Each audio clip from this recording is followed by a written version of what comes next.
This week, a huge wave of balance changes were announced to be coming to Tower Defense Simulator. It has been stated that this update will be the biggest balance change that this game has ever seen. People have been debating what this update could consist of and what could result from these changes. To prepare y'all for this, we will be going over the most likely changes that will be happening and how this will affect the game overall. First off, I'm going to go over what should be nerfed in this update, and the first tower that a lot of people have been saying that is going to receive a huge nerf this update is Warlock. So ever since the Warlock release, the DPS that this tower can apply for both ranged and melee is wild, and because of this, it has been known to be a big contributor to strategies. I'm not gonna lie, I don't think that this tower needs to be nerfed as much. Like, I think it does deserve a nerf, but please do not ruin the tower. There seems to be a theme of event towers becoming real good to being awful, and I don't want to see this tower go down that way. To be honest, applying a slight nerf to his damage for both the ranged and melee, but making him cost more, will really help this tower out, because I think it's in a good state in terms of the placement limit that it has. But yeah, that's what I think that this tower should receive. Next up on this list, we got the Golden Scout, and this sucker has been considered the best early game option for a while now. Especially when looking into the early game, his DPS provided has mostly been unmatched compared to other towers. Now don't get me wrong, there have been good alternatives such as Gold Soldier or Brawler, but the amount of value you get for your buck really shines. Honestly, I think the DPS is fine for each level, but if they just nerf the level cost, because that's the main thing about it. I don't know, maybe they might do a little bit of DPS changes, but we'll see how it goes. After this, we got the Hacker, and in terms of actual usage, the Hacker to me is actually a balanced support option. If you've been a part of the TDS scene recently, the main issue that stems from Hacker is her OP clones with Gatling Gun and Mercenary Base. Due to this change becoming a lot more popular in the game as of recently, the Hacker has been considered a menace in the game, since you could just drop your Hackers down, copy a few Gatling Guns, Mercenary Bases, and you could just get so much value on the field, soloing hardcore, soloing modes, like it's out of hand. With that said, they will most likely remove its ability to copy both of those towers, and honestly lean more into giving the synapses more of a buff. I would say for each level, and especially the top path, more health could be applied to those synapses to make them more useful, since a lot of people just straight up use the bottom path, and I feel like the top path could use a little bit more light.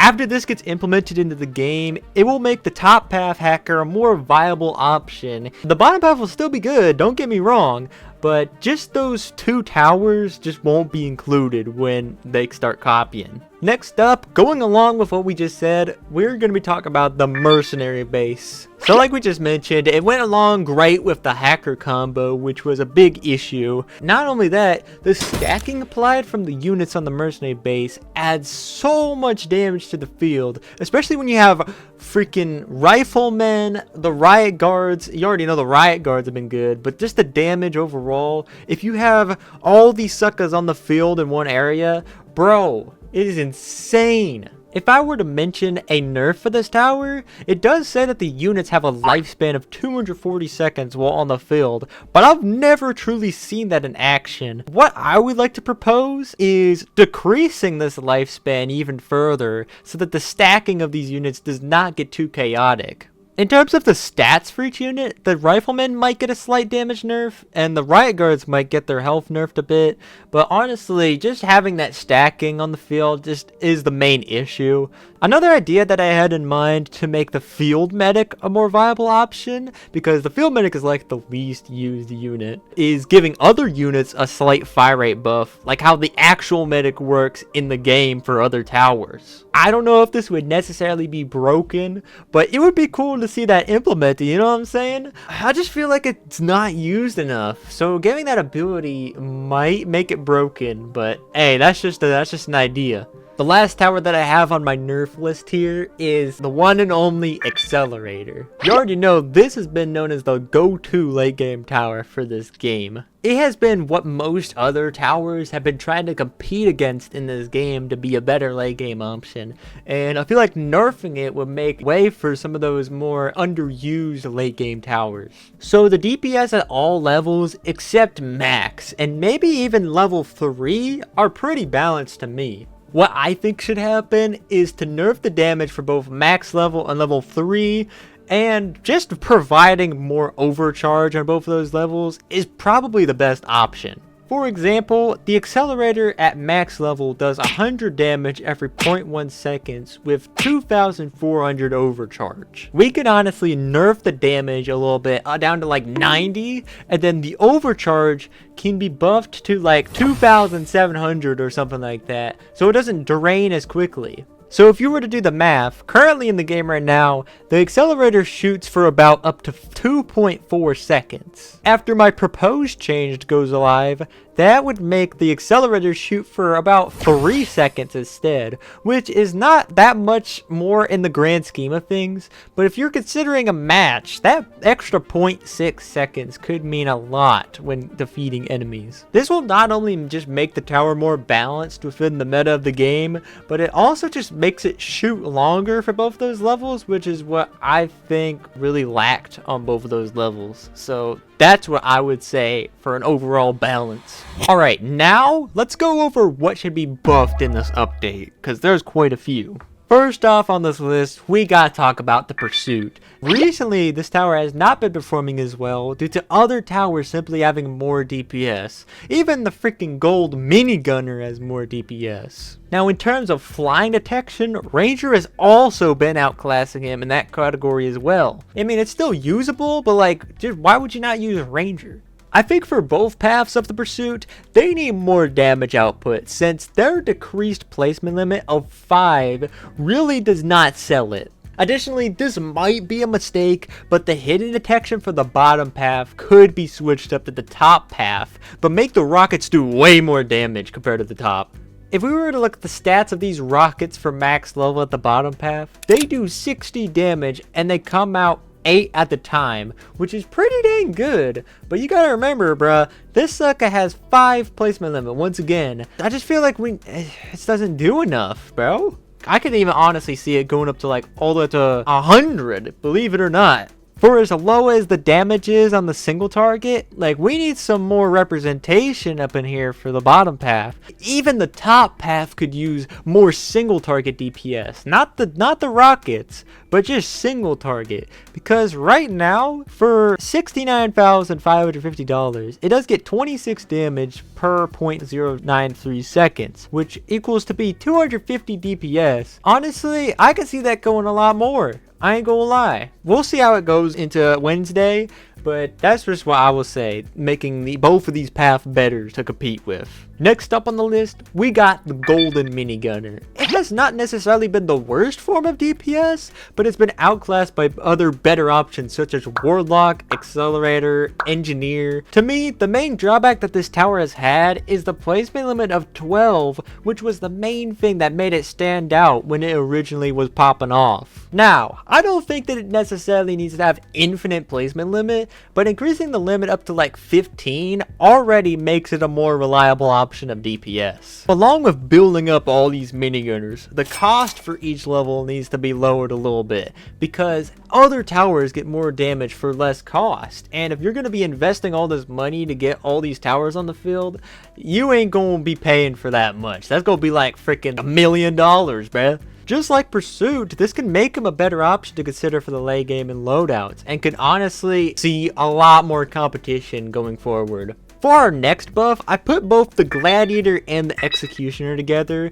It has been mentioned frequently that action needs to be placed on both these towers. These suckers have been in the dirt for so long. People have constantly been asking for a rework on these towers, and it is unclear if it will come this update, but at least providing a buff to either of these suckers for now will make them stand out more for people to use. In reality, these towers need a full rework in terms of how they function, Like, give the gladiator builder ability. Make him do more pierce. For the executioner, give him an ability. Yeah, sure. Why not? And also make his axes actually function how they are. Now the next tower that I put on this list is actually Brawler, and it is in a strange position within the meta of the game right now. His damage for the price you pay is really solid, which makes him a great early game option like we mentioned earlier. Additionally, the reposition ability he has makes him so much better at locking down enemies and as a melee tower in general. Where the main drawback of Brawler comes from is his placement limit of 6, which is very limited in how he can be utilized in the game.